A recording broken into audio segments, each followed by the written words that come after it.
Welcome, students. RN Classes is back with a discussion of another school paper. Today, on 5th of July, Sacred Heart School conducted their first periodic test for session 23-24, class 10th mathematics paper, and I'm going to discuss set B. Paper was conducted by Sacred Heart. RN Classes just providing you with the video solution. You can like this video if you're checking your answers and share it with your friends so that everyone can get benefit out of this, right? It would boost our confidence as well. So many kids are watching. And you can also subscribe to our YouTube channel and go to the playlist of Sacred Heart School Chandigarh. I've been recording for class 8th, 9th and 10th, all your periodic, half-yearly and final exams for past 4 years. Actually, 5 years. Time allowed for this is 1 hour. And maximum marks you can gain is full 20 on 20. Let's go with set B of the paper. Set A has already been uploaded. Let's jump onto it. Question number 1. If two positive integers A and B are written as this and this, X and Y are prime numbers already given, LCM बताना है. Okay. Least common multiple A, B. मतलब कि least common multiple के लिए LCM के लिए मैं powers highest लूंगा. X की highest power कितनी है? दोनों में देख के बोलो. It is 3. Y की highest power कितनी है? दोनों में देख के बोलो. It is 3. Answer is C part. Such a simple one. 1 mark in your bag. Question number 2. Assertion. Right? So, अब ध्यान से देखते हैं. Assertion. Marking करनी पड़ेगी. So, पहले हम इसको read करेंगे, फिर marking करेंगे. If -2, -3 are the zeros of the quadratic polynomial, then the polynomial is this. Alpha and beta are the zeros of the quadratic polynomial, then the polynomial is this. Right? फिर हम choose कर लेंगे कि भाई A, B, C, D choose करना है, but the first thing what you have to do is check the truthfulness of the statement. सबसे पहले मैं assertion की truthfulness check करता हूं कि वो statement true है भी या नहीं. सबसे important चीज तो वही है. Right? So, अब मेरे को क्या दिया हुआ है? -2 and -3 are the zeros of the quadratic polynomial. Right? So, -2. So, x plus 2 and x plus 3. Right? इसके क्या बन गए? फैक्टर्स बन गए. क्या मैं यहां से क्वाड्रेटिक पॉलिनोमियल लिख सकता हूं? एब्सोल्युटली. डिस्ट्रीब्यूटिव प्रॉपर्टीज का यूज करो. x square plus 5x plus 6. क्या ये मैच कर रहा है इससे? नहीं यार, यहां पे तो -5x दे दिए, यहां पे +5x है. So this statement is false. अब बोलो, assertion अगर फॉल्स हो गया, do we have to check the reason? Answer सीधा मेरे को पता है. Assertion is false. Answer is Delhi. B part. But अगर हम check कर भी ले, alpha and beta are the zeros of the polynomial. Similar, x minus alpha, x minus beta. ठीक है, मैंने factors लिखे. x square minus alpha plus beta times x plus alpha beta. क्या ये मैच कर रहा है? Yes. So this statement is true.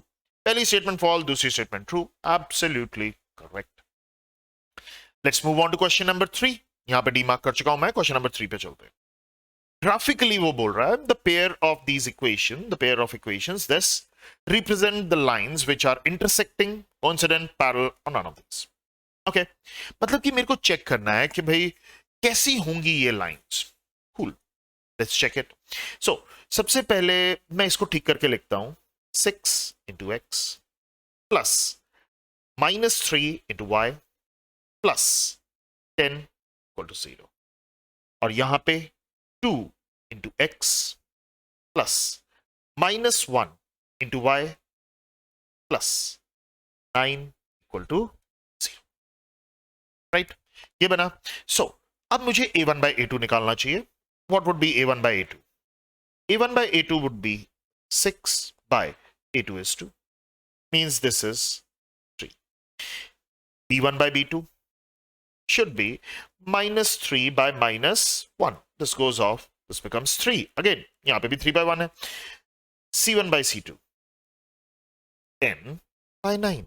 This is not equal. Means mere paas kya aaya? a1 by a2 is equal to b1 by b2 is not equal to c1 by c2. Means कैसी होंगी ये दोनों lines? भाई solution तो ये produce नहीं करेंगे. No solution की कंडीशन है ये. लाइंस कैसी होंगी? पैरेलल होनी चाहिए, तभी तो वो इंटरसेक्ट नहीं करेंगी. अगर वो इंटरसेक्ट कर गई तो कैसा होगा? Unique solution. अगर वो दोनों लाइंस एक के ऊपर एक आ जाती है, infinite number of solutions, then हम उसको बोल देते हैं कोइंसिडेंट लाइंस। इस केस में नो सॉल्यूशन है, इंटरसेक्ट कर ही नहीं सकती, कोई पॉइंट आएगा ही नहीं, so lines should be parallel. Answer is C part. See next, find the HCF and LCM of, okay, 84 and 945 by using fundamental theorem of arithmetic. So मैं A लिख लेता हूं, the first number as 84 and B को लिख लेता हूं 945, right? So सबसे पहले तो प्राइम फैक्टराइजेशन करिए 84 की, write it down. So A की प्राइम फैक्टराइजेशन आएगी क्या, 2 square into 3 into 7. 945 की प्राइम फैक्टराइजेशन अब आपको खुद लिखनी पड़ेगी, बट प्राइम फैक्टराइजेशन के बाद आएगा क्या, 3 cube into 5 into 7. So now you need to find the HCF किसका, 84 and 945. इनका HCF चाहिए, हाईएस्ट कॉमन फैक्टर. सो 2 तो यहां है ही नहीं, इसमें 2 है, इसमें नहीं है, यहां पे 3 है, यहां पे 3 रेज टू द पावर 3 है, सो 3 रेज पावर 1. 5 है नहीं, 7 है, तो दोनों में प्रेजेंट है. Answer would be 21. Lowest powers लेनी है मैंने, राइट? एलसीएम में हाईएस्ट पावर्स लेंगे, 84 945. सो 2 का स्क्वायर, 3 का क्यूब, देखो दोनों के अंदर 5 है एंड 7 भी.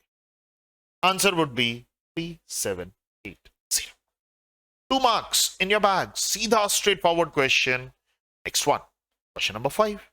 Alpha and beta are the zeros of the polynomial. Find the values of alpha square plus beta square. ठीक है, इसकी वैल्यूज मुझे निकालनी है. So alpha and beta zero zero है. मैं एक काम करता हूं, मैं जीरोस एंड कोफिशिएंट की रेशियोज से निकालता हूं. ठीक है, देखो, x square minus 5x minus 6. Alpha and beta zeros दिए हैं, so I can find alpha plus beta. Alpha plus beta is minus of minus 5 by 1, which is nothing but 5. Alpha into beta is minus 6, क्योंकि वो positive ही होता है, minus 6 by 1, which is nothing but minus 6. क्यों आपको ये लिखना पड़ेगा, otherwise number कटेंगे. कोफिशिएंट ऑफ x, वो भी negative, coefficient of square, right? So alpha beta के लिए मैं क्या लिखता हूं, यहां पे लिखते हैं कांस्टेंट, ठीक है, by coefficient of square, right? So मेरे पास अल्फा प्लस बीटा भी आ गया, अल्फा बीटा भी आ गया, but I need the value of alpha square plus beta square, right? मेरे को तो ये चीज चाहिए. एक काम करते हैं, अल्फा प्लस बीटा का whole square will give you what, alpha square plus beta square plus 2 alpha beta, right? So alpha plus beta की वैल्यू तो मेरे पास है 5 का square, right? I need the value of alpha square plus beta square plus 2 times alpha beta की value क्या है, यहां पे आ गया minus 6. This becomes 25, this becomes alpha square plus beta square minus 12.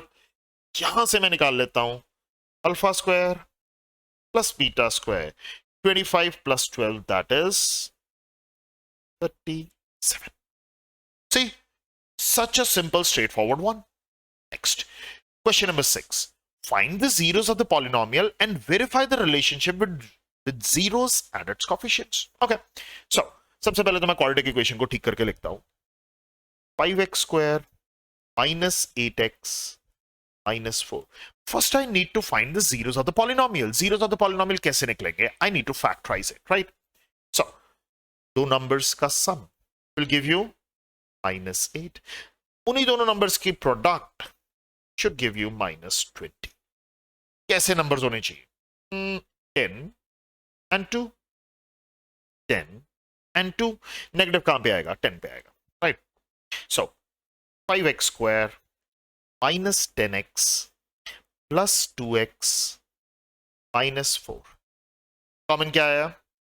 5x common, x minus 2, 2 common, x minus 2, x minus 2 into 5x plus 2, right? So, first zero of the polynomial is 2 and second zero of the polynomial is minus 2 by 5। ठीक है, एक zero of the polynomial ले रहा, दूसरा zero of the polynomial ले रहा, factorise कर दिया, मेरे पास जीरोस आ गए। Right, now verify the relationship between zeros and it's coefficients. तो सबसे पहले तो मैं लिखूंगा अल्फा प्लस बीटा जीरोस से। राइट, सो अल्फा की वैल्यू 2 एंड बीटा की value -2/5। This becomes 5 2 is 10 -2 and LCM लिया था मैंने, this becomes 8/5। Right, alpha plus beta coefficient से भी लिख सकते हैं, कैसे? Minus coefficient of x by coefficient of x square. Let's see how do we get it. So coefficient of x क्या आएगा? Minus of -8/5, that is 8/5।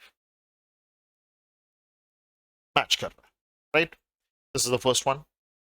Next alpha into beta, ये भी निकाल लेते हैं। अल्फा इंटू बीटा सबसे पहले तो मैं मल्टीप्लाई करके निकाल लूंगा, 2 into -2/5, this will give you -4/5। And यहां से alpha beta, alpha into beta कैसे आएगा? मैंने लिखा constant by coefficient of x square. What is constant? Constant आया मेरे पास -4, coefficient of x square is, क्या ये दोनों मैच हो रहे हैं? Verified. That's it. Such a simple one and full 3 marks in your bag. Question 6 is also done. Let's move on to question number 7. Root 3 is an irrational number. यार set ए में तुम्हें root 5 दे दिया, set B में root 3 दे दिया। तो सबसे पहले late, assume भी लिख सकते हो, सपोज भी लिख सकते हो, लेट भी लिख सकते हो। Let root 3 be a rational number. मैंने एज्यूम कर लिया it is a rational number. I will use method of contradiction. So root 3 is written in p by q form, rational number है, means a by b form। और यहां से मैंने a, b को लिखा, a, b are integers।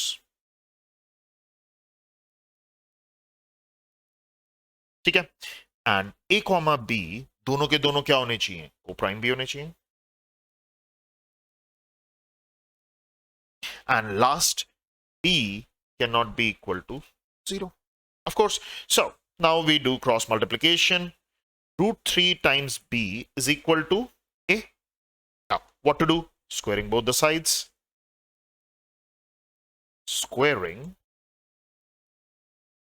both sides. Now squaring both the sides से मेरे पास आया root 3b का square is equal to a square. That comes out to be 3b square is equal to a square। ठीक है, सो मतलब कि ये 3 नीचे जाएगा, राइट? ये मैंने इक्वेशन तो लिख ली, बट मैं यहां से एक सिंपल चीज लिख सकता हूं कि a square is divisible by 3, means 3 is a factor of a square, as well as 3 is also a factor of a। मेरे को इससे मतलब है फैक्टर ऑफ ए मिल गया मेरे को, ठीक है? और 3b स्क्वायर ए स्क्वायर के बराबर है। This is equation number 1। Next would be, अब ये किस फॉर्म का है? a can be written as 3c, right? 3c तो मैं लिख ही सकता हूं, c is any integer, right? अब इसके बाद squaring both the sides,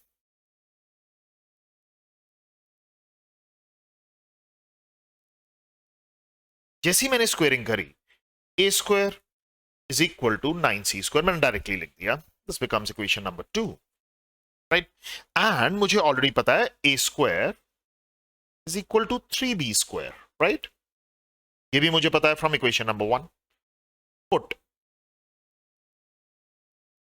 equation 1 in equation 2, 1 को 2 में पुट किया, so 3b square is equal to 9c square, so b square is equal to 3c square.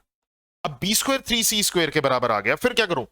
अब b स्क्वायर अगर 3c square के बराबर आ गया, सो मैं सीधा सीधा लिख सकता हूं कि 3 divides b square. Okay, yeah, b square is divisible by 3. 3 divides b square. One and the same thing, right? So 3 is a factor of b square. Okay, and 3 is also a factor of b. 3 b का भी factor है, 3 a का भी factor है, सो मैं सीधा लिख देता हूं 3 is a factor of both a and b. 3 is a factor of both a and b. A and b both are not co-prime.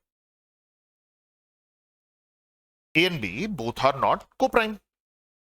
Co-prime. क्यों? जैसे ही मैंने HCF लिया, A, B लिखा, तो मेरे पास आंसर क्या आएगा? HCF of A, B would become 3. So वो co-prime तो है नहीं. So which is a contradiction?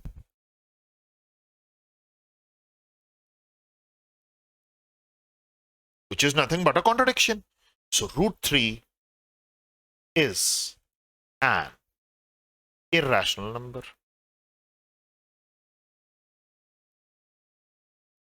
Root 3 is an irrational number. That's it. ये क्वेश्चन इतना स्लो इसीलिए लिखा क्योंकि similar type of question is going to come in your half yearly and then your final as well as your pre boards. तो ये question गड़बड़ नहीं हो सकता, रूट 2 आ सकता है, रूट 3 आ सकता है, रूट 7 आ सकता है, रूट 5 आ सकता है, right. Question number 8, find the value of k for which the following system of equations have infinite solutions। ला, infinite solutions तो मुझे पता है। infinite solutions कब होते हैं? when a1 by a2 is equal to b1 by b2 is equal to c1 by c2।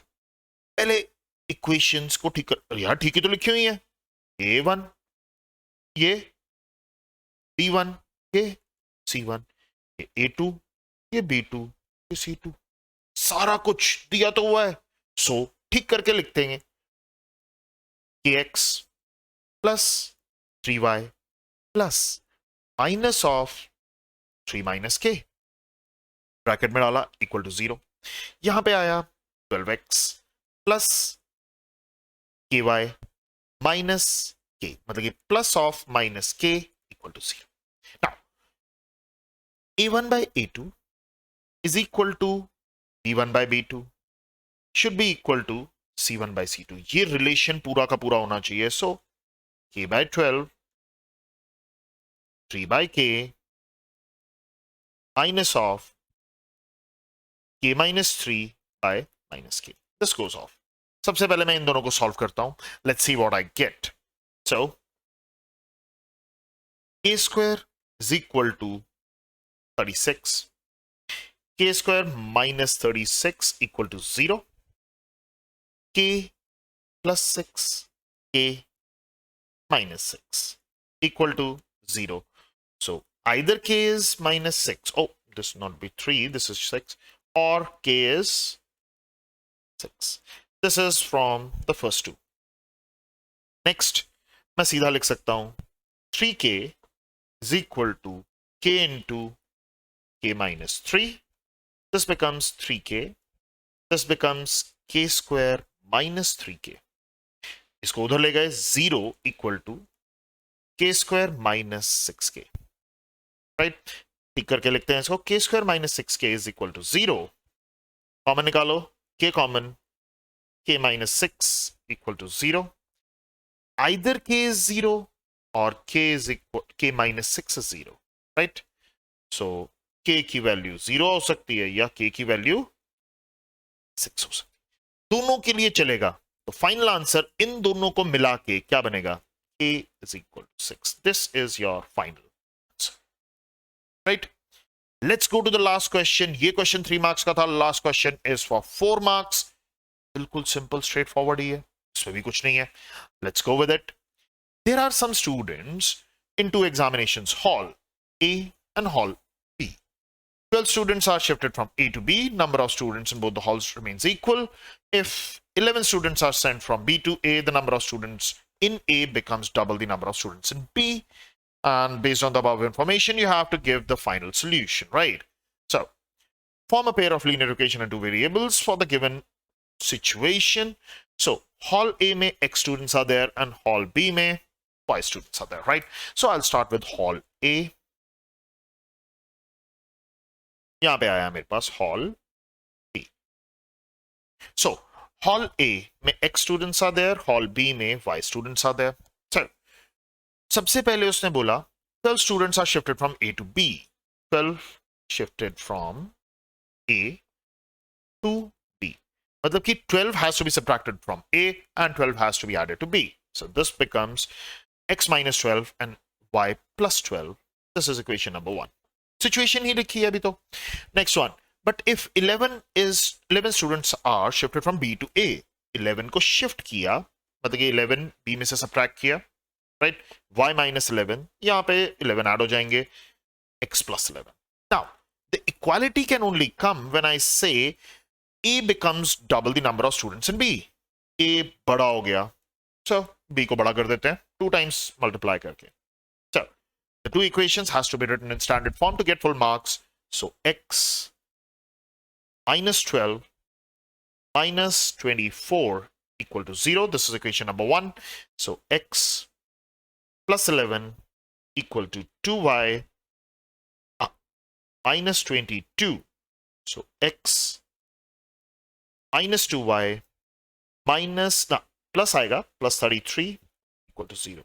This is equation number 1 and this is equation number 2.